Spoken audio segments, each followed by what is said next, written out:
मैं 40 साल की एक खूबसूरत औरत हूँ। 2 जवान बेटों हूँ और एक प्यारी सी बेटी की माँ हूँ। मेरी बेटी मेरी जिंदगी का सबसे कीमती ताफी है, मेरी आंखों की रोशनी। मैंने उसे हमेशा नाज व नाम में पाला, उसकी हर छोटी बड़ी ख्वाहिश को पूरा किया। जब उसकी शादी हुई तो मैं बहुत खुश थी। शादी के मौका पर जब मैंने पहली बार अपने दामाद को देखा तो मुझे लगा कि ये लड़का बहुत समझदार और नेक दिल है, मेरी बेटी को खुश रखेगा। शादी के बाद पहले चंद महीने तो सब कुछ बहुत अच्छा गुजरा, लेकिन फिर मैंने महसूस किया कि मेरी बेटी के चेहरे पर उदासी छाने लगी है। जब भी वो मैके आती, उसकी आंखें नम रहते हैं। मैंने बार बार पूछा कि क्या मसला है, लेकिन वो कुछ न बताती, बस मुस्कुरा कर बात को टाल देती। एक दिन मैंने फैसला किया कि अब मजीद खामोश नहीं रहना। मैंने अपने दामाद को घर बुलाया। वो दिन मेरी जिंदगी का सबसे मुश्किल दिन था। घर में कोई नहीं था, मेरा शौहर बीमार थे और बेटे आफस गए हुए थे।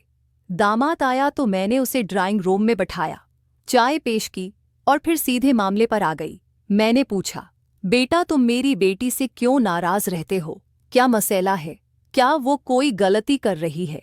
उसने मुझे अजीब सी नज़र से देखा, फिर होंठों पर एक प्रासरार मुस्कुराहट लेकर कहने लगा, आपने पूछा है तो सच बता देता हूँ। मैंने आपकी बेटी से शादी आपकी वजह से की है। मेरा दिल धिक से रह गया। मैंने हैरत से पूछा, ये क्या कह रहे हो? ये कौन सी बात हुई? वो आहिस्ता से बोला, मैं आपसे प्यार करता हूँ। मैंने आपकी बेटी से सिर्फ इसलिए शादी की ताकि आपके करीब रह सकूं। अगर आप मेरी बात नहीं मानेंगी तो मैं आपकी बेटी को खुश नहीं रखूंगा। ये सुनकर मैं थर थर कांपने लगी। मेरी समझ में नहीं आ रहा था कि मैं क्या करूं। एक तरफ मेरी बेटी की खुशी थी, दूसरी तरफ ये खौफनाक हकीकत। मैंने गुस्से से कहा, ये गलत है। मैं तुम्हारी सास हूं, तुम्हारी माँ की उम्र की हूं। लेकिन वह हंसकर बोला, आप एक खूबसूरत औरत हैं और मैं आपके बगैर नहीं रह सकता। फैसला आपके हाथ में है। ये कहकर वो चला गया और मैं अकेली कमरे में बैठी रह गई, जैसे मेरे पांव तले से जमीन खसक गई हो। उसके जाने के बाद मैं कई घंटे तक कुर्सी पर बैठी रही। मेरे जहन में लाखों ख्यालात चिकरा रहे थे। अगर मैं उसकी बात न मानती तो मेरी बेटी की जिंदगी तबाह हो जाती। अगर मानती तो मैं सोच भी नहीं सकती थी कि मैं क्या करने जा रही हूँ। 3 दिन तक मैंने किसी से बात नहीं की, न खाया न पाया, बस अपने कमरे में बंद रही। आखिरकार जब मैंने अपनी बेटी के आंसुओं को याद किया तो मैंने फैसला कर लिया। मैंने दामाद को फोन किया और लर्जती हुई आवाज में कहा, मैं तुम्हारी शर्त मानती हूं, लेकिन सिर्फ एक बार। उसके बाद तुम मेरी बेटी को खुश रखोगे, उससे प्यार करोगे। वो खुशी से चलाया, जी जरूर, आप देखेंगे, मैं आपकी बेटी को शहजादी की तरह रखूंगा। अगले दिन मेरी बेटी अपनी सहेलियों के साथ फार्म हाउस गई हुई थी। दामाद ने मुझे बुलाया। मैंने नहाया, अपने अच्छे कपड़े पहने, थोड़ा सा मेकअप किया। आईने में अपने आप को देखा तो लगा जैसे मैं वाकई अब भी जवान हूँ। घर से निकलते वक्त मेरा दिल जोर जोर से धड़क रहा था। क्या मैं सही कर रही थी? लेकिन फिर बेटी के आंसुओं का ख्याल आया तो मैंने अपने आप को तसल्ली दे ली। दामाद के घर पहुंची तो उसने दरवाज़ा खोला। उसके चेहरे पर अजीब सी चमक थी। उसने मुझे बेडरूम में ले जाकर बिठाया। कमरे में हल्की रोशनी थी, खुशबू फैली हुई थी। मेरा दिल तेजी से धड़क रहा था। मैंने कांपती हुई आवाज मैं कहा, याद रखना, ये सिर्फ एक बार होगा, उसके बाद तुम मेरी बेटी से प्यार करोगे। वो मुस्कुरा कर बोला, जी माँ, आप फिक्र न करें। इस दिन के बाद सब कुछ बदल गया। मेरी बेटी खुश थी। इसका शौहर अब उससे बहुत प्यार करता था। घर में खुशियां लौट आई थीं, लेकिन मैं जानत थी कि ये खुशियां एक भयानक हकीकत पर मबनी थीं। हर बार जब मेरी बेटी अपने शौहर के साथ मुस्कराती नजर आती, मेरे दिल में एक खंजर सा चपता। क्या मैंने सही फैसला किया था? क्या मेरी बेटी की खुशी के लिए अपनी इज्जत को कुर्बान करना दुरुस्त था? दामाद अब अक्सर हमारे घर आने लगा था। हर बार जब वो आता, उसकी नजरें मुझसे चार होते तो मैं कान पुटती। वो छोटी छोटी बातों में भी मुझे तन्हा पाकर मेरी तरफ बढ़ आता।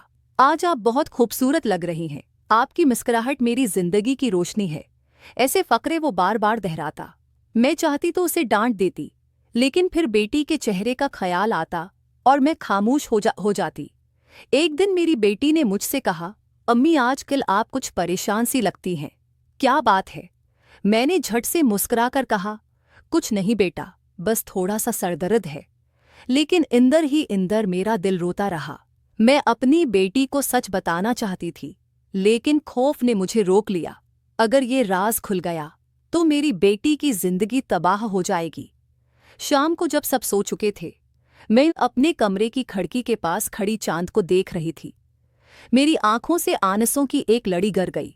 मैंने अपने आप से पूछा, क्या मैं एक अच्छी माँ हूँ? क्या मेरी बेटी अगर सच जान ले तो मुझे माफ कर पाएगी? लेकिन जवाब किसी के पास नहीं था। अगले दिन सुबह मेरी बेटी ने मुझे गले लगाकर कहा, आमी आप दुनिया की बेहतरीन माँ हैं।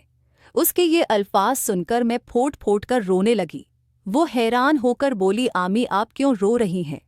मैंने उसके बालों को सहलाते हुए कहा, कुछ नहीं बेटा, बस तुम्हारी मोहब्बत ने मुझे रिला दिया। लेकिन इंदर ही इंदर में जानत थी कि ये मोहब्बत एक झूठ पर कायम है, एक ऐसा राज जो शायद कभी न खले, लेकिन जो हमेशा मेरे दिल को खाता रहेगा। मैंने अपनी बेटी को खुश देखने के लिए अपनी इज्जत, अपनी खुददारी, सब कुछ कुर्बान कर दी थी। क्या यही माँ होने का मतलब था? क्या मोहब्बत हमेशा ऐसी ही कुर्बानियां मांगती है? आज भी जब मेरी बेटी अपने शोहर के साथ खुश नजर आती है, मेरे दिल में एक अजीब सी कुसिक होती है।